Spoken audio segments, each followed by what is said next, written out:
네, 오늘은 신명기 11장 13절에서 21절 본문으로 아침 메시지 나누겠습니다. 오늘 말씀의 핵심은 바로 이것입니다. 하나님을 사랑하고 그의 계명을 존중하고 마음을 다해서 섬기면 하나님께서 은혜의 단비를 내리신다라는 것입니다. 14절에 보니까 여호와께서 너희의 땅에 이른 비 늦은 비를 적당한 때에 내리시리니 너희가 곡식과 포도주와 기름을 얻을 것이다 라고 말씀합니다. 네, 적당한 때에 비가 와줘야 싹을 틔울 수가 있고 줄기가 자라나고, 또 늦은 비가 와줘야 이제 결실하고 추수할 수 있는 축복을 이제 누리게 되는 것입니다. 우리 신앙에 있어서 두 가지 영역에 있어서 은혜의 단비가 필요합니다. 첫째는 우리 영혼의 은혜의 단비가 필요합니다.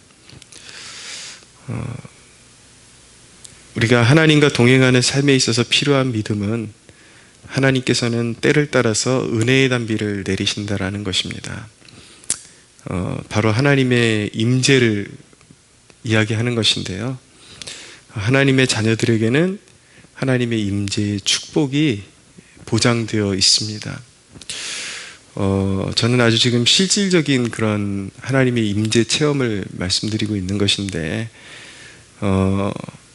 기독교 역사에 보면, 이제 교회사를 읽어보면, 여러분들, 신앙서적 이렇게 읽는 거 좋아하시는 분들은 꼭 이렇게 세계교회사를 한번 섭렵하실 것을 권해드립니다. 그러면, 기독교 영성사가 어떻게 흘러왔는지, 어떻게 이렇게 개신교 신학이 정립되어 왔는지 이렇게 한눈에 이렇게 들여다볼 수 있게 될 것입니다. 이렇게 변천사가 있거든요. 영적으로 좀 추구하는 것이 이제 기독교가 로마에 공인되게 되면서부터 이제 그 이후에 교회가 좀 이제 번영기를 누리게 되죠. 그러면서 교회가 어떤 권세와 그런 물질력에 이제 좀 타락하게 되는, 부패하게 되는 그런 일을 거치면서 그것을 회복하고자 하는 운동이 수도원 운동이 일어나게 됩니다. 그러니까 수도원 운동 자체, 그 영성 자체에는 비판적인 요소가 분명히 있는 건 사실이에요. 근데 어느 운동이나 그것이 진행이 되고 전개가 되다 보면 부패하는 요소가 또 나오게 돼 있고 계속해서 개선시켜야 되는 요소가 나오기 마련입니다. 분명한 것은 무엇이냐면, 그때 그 시절에는 또 수도원 운동이 하나의 그런 어떤 필요한 운동이었고, 썩고 부패한 도심 교회에 새로운 활력을 불어넣는, 그러니까 이제 교회 역사를 보면 이제 각 교회 감독들 가운데 명성 있는 감독들이 거의 수도원 그런 운동에 몸담고 있는 사람들이었습니다. 그러니까 하나님께서 의도적으로 그들을 끌어다가 세상에 부패하지 않은 영혼들을 끌어다가 도심에 심으시고 그들로 하여금 영향력을 행사하게끔 그렇게 하셨다라는 걸 알 수가 있죠.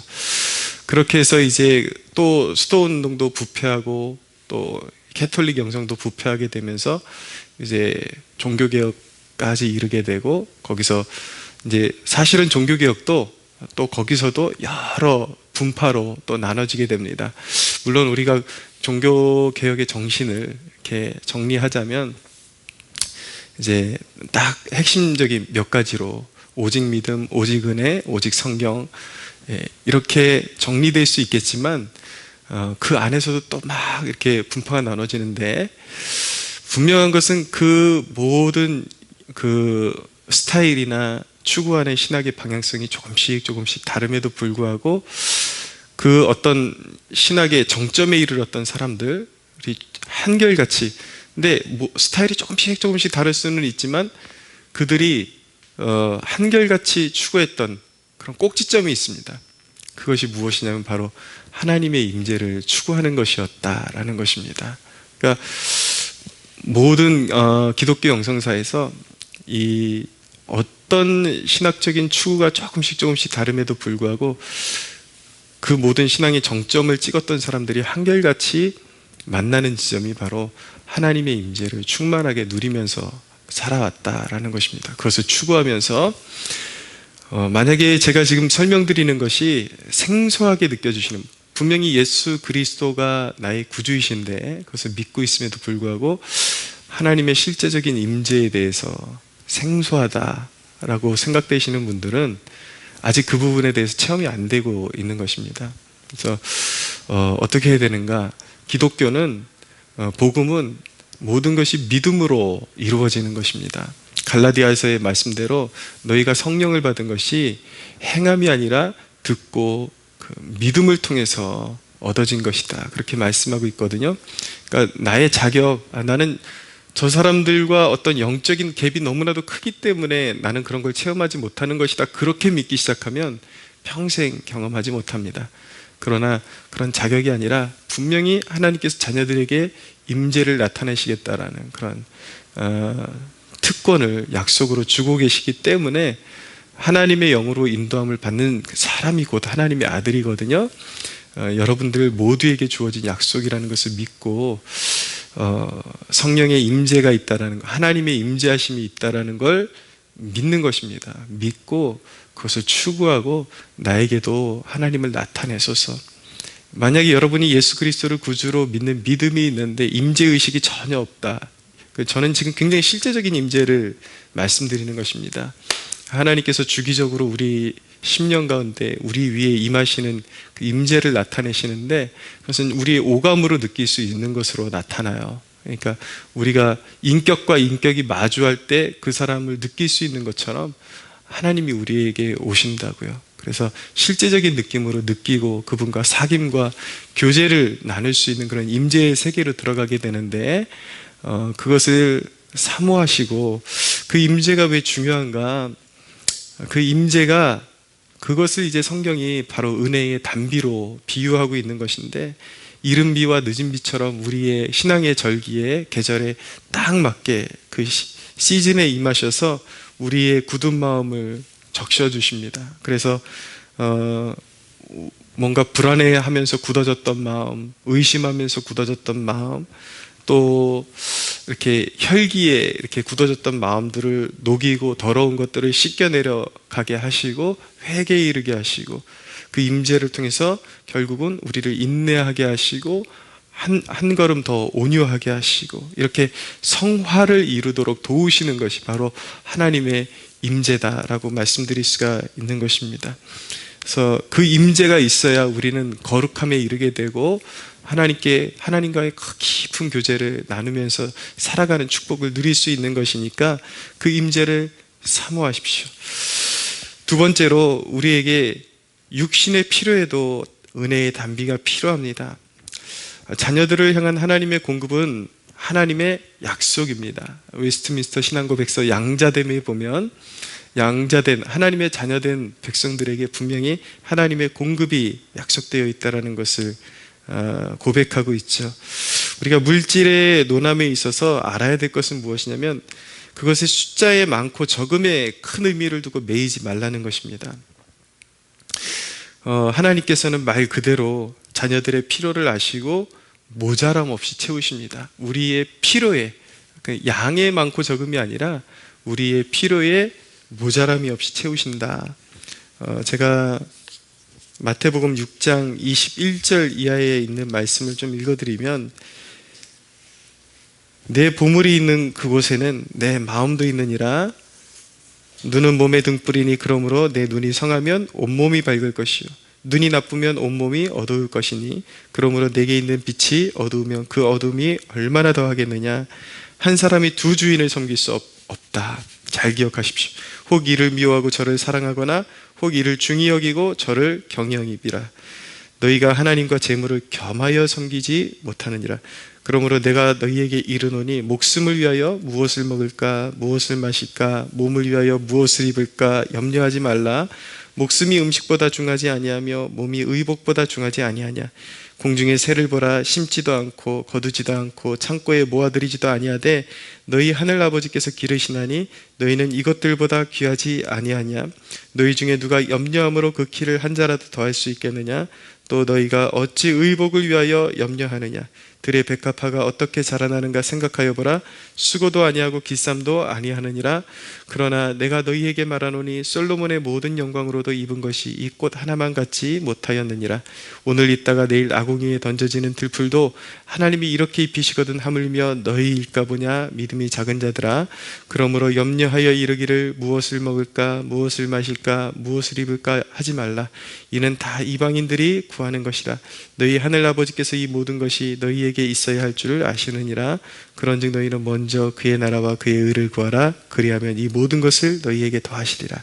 그러므로 내일 일을 위하여 염려하지 말라. 내일 일은 내일이 염려할 것이요 한날 괴로움은 그날로 족하니라.